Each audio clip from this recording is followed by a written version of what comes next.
Bismillahirrahmanirrahim. Assalamu alaikum. Welcome to NG Khan Academy. The topic is staining. जिस तरह इससे पहले हमने एक टेक्निक पढ़ा साइटोलॉजी में या स्टडी ऑफ सेल में, अभी एक और टेक्निक है जो स्टडी ऑफ सेल में यूज़ होता है। सबसे पहले देखते हैं कि स्टेनिंग कहते किसको हैं। गौर से देखिए, staining is actually use, this is a technique which is used to make the things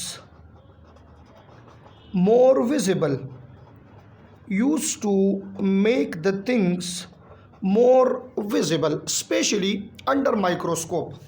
यहाँ मेरी एक बात याद रखिए, ये स्टेन का वर्ड जो यूज़ हुआ है ये यूज़ होता है डाइस के लिए, और डाइज हियर मीन कलर्स। ये डिफरेंट कलर्स के लिए यूज़ होगा, ठीक है।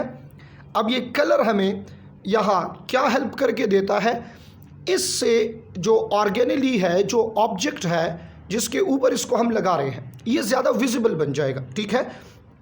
तो कोई भी दो डिफरेंट चीज़ों के अंदर उसको उसमें डिफरेंशिएट करना, उसको क्लियरली स्टडी करना, इसके लिए हम क्या यूज़ करते हैं, स्टेनिंग यूज़ करते हैं। एंड रिमेंबर, इससे पहले माइक्रोस्कोपी में भी मैंने कहा था that staining is responsible to increase the resolving power of microscope. इससे माइक्रोस्कोप का रिजॉल्विंग पावर इंक्रीज होगा। क्या मतलब है रिजॉल्विंग पावर इंक्रीज होगा?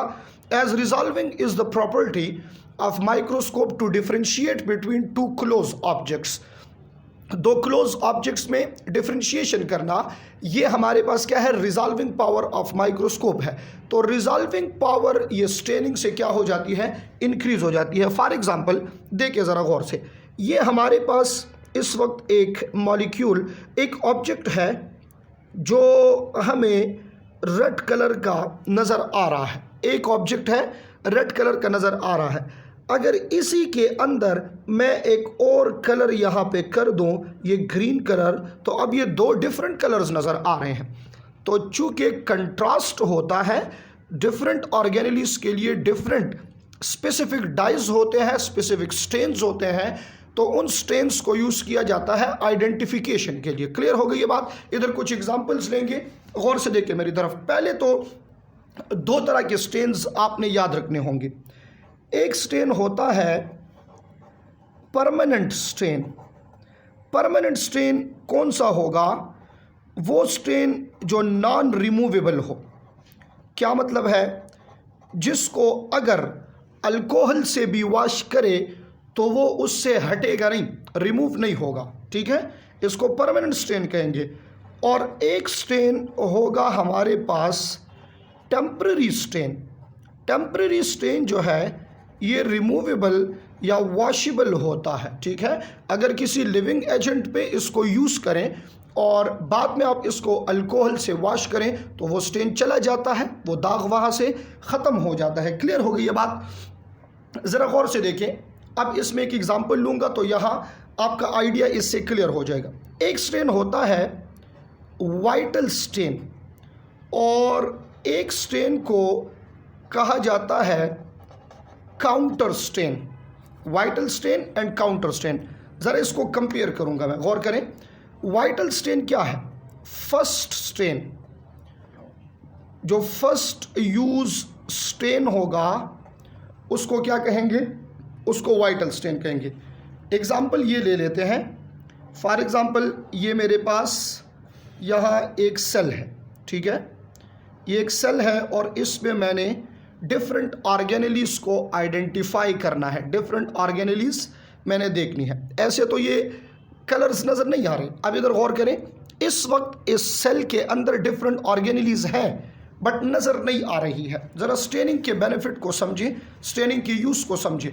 ये जो सेल है आपके पास, इस वक्त इसमें बहुत सारी ऑर्गेनेलिस हैं बट ऑर्गेनेलिस की आइडेंटिफिकेशन नहीं हो रही, पता नहीं चल रहा कौन सी ऑर्गेनेली यहाँ पे कौन सी है, नज़र तो नहीं आ रही क्लियर, क्योंकि कंट्रास्ट है यहाँ। ये हमारे पास कंट्रास्टिंग कलर डिफरेंट ऑर्गेनेलीज के डिफरेंट कलर्स होते हैं। क्लियर हो गई ये बात। अब ज़रा गौर से देखिए मेरी तरफ। जो फर्स्ट स्टेन यूज़ होगा किसी भी एक्सपेरिमेंट में वो काउंटर वाइटल स्टेन होगा। फॉर एग्जाम्पल ये मेरे पास एक ब्लू कलर है, एक स्टेन है, कोई भी एग्जाम्पल आप उठा के ले लें, एनालिन ब्लू फॉर एग्जाम्पल। इसको इस सेल पे आप अप्लाई करें, तवज्जो ज़रूरी है, और आपको ऑलरेडी पता होगा कि ये एनालिन ब्लू या ये ब्लू कलर ये किस चीज़ के लिए होता है। फॉर एग्जाम्पल ये है न्यूक्लियाई के लिए, ठीक है। एग्जाम्पल आपको ऑलरेडी पता है कि एनालिन ब्लू किस चीज़ के लिए है, न्यूक्लियाई के लिए।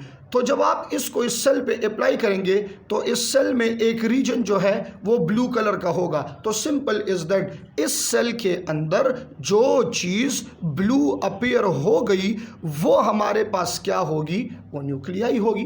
क्लियर हो गई ये बात। अब देखें तो ये पहला स्टेन जो यूज़ होगा इसको वाइटल कहते हैं।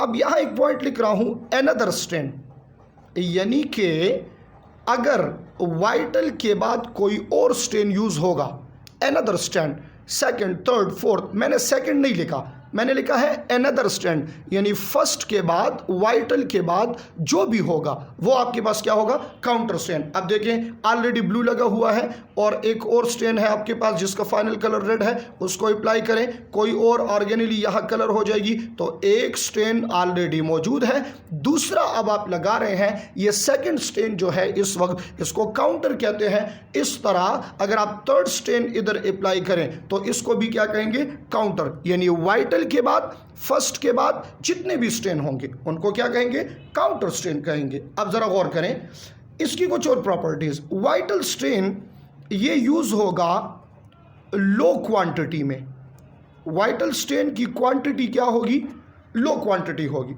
काउंटर स्टेन जब होगा तो ये मोर क्वांटिटी में हो जाएगा, क्योंकि नंबर ऑफ स्ट्रेंड्स ज़्यादा हो गए हैं। तो इसी सेल के ऊपर ये नंबर ऑफ स्ट्रेंड ज़्यादा हो गए हैं तो क्वांटिटी स्ट्रेन की क्या होगी, ज़्यादा।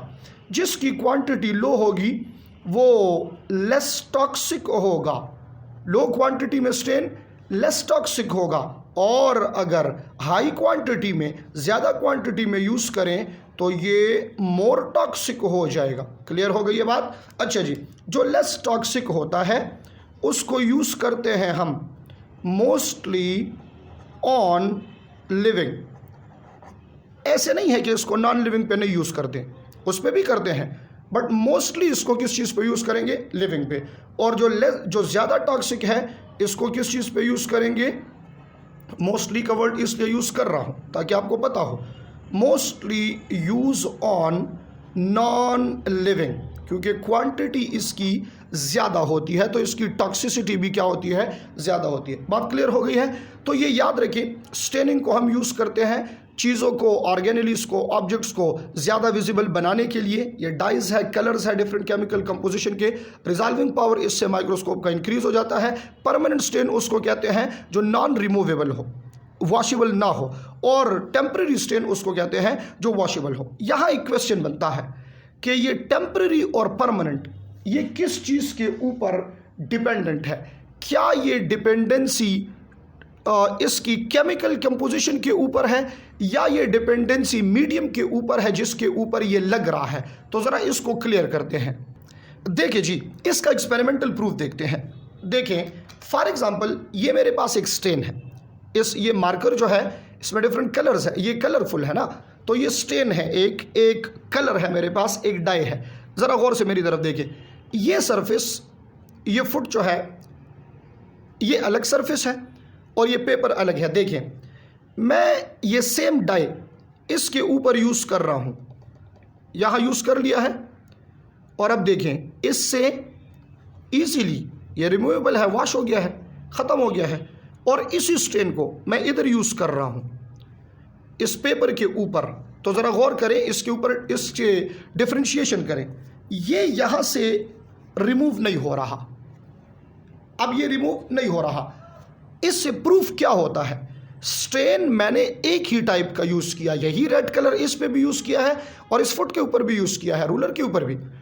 तो प्रूफ ये हुआ कि परमानेंट या टेम्पररी होना डिपेंड अपॉन मीडियम, कि किस मीडियम के ऊपर लग रहा है। यही मार्कर जब मैंने स्मूथ सरफेस पे यूज़ किया तो वो रिमूवेबल था, टेम्पररी था, और अगर मैंने इसको, ये पेपर पोरस सरफेस है, पोरस सरफेस पे यूज़ किया, रफ सरफेस पे यूज़ किया, तो अब ये रिमूव नहीं हुआ, ये यहाँ पे परमानेंट हुआ। तो क्लियर हो गई ये बात, temporary and permanent depend upon medium के किसके ऊपर ये यूज़ हो रहा है। फिर वाइटल और काउंटर इसके टाइप्स हैं। वाइटल फर्स्ट स्ट्रेन जो आप यूज़ करते हैं लो क्वांटिटी में और लेस टॉक्सिक होता है ये, और ज़्यादातर लिविंग पे यूज़ होता है, नॉन लिविंग पे भी यूज़ कर सकते हैं।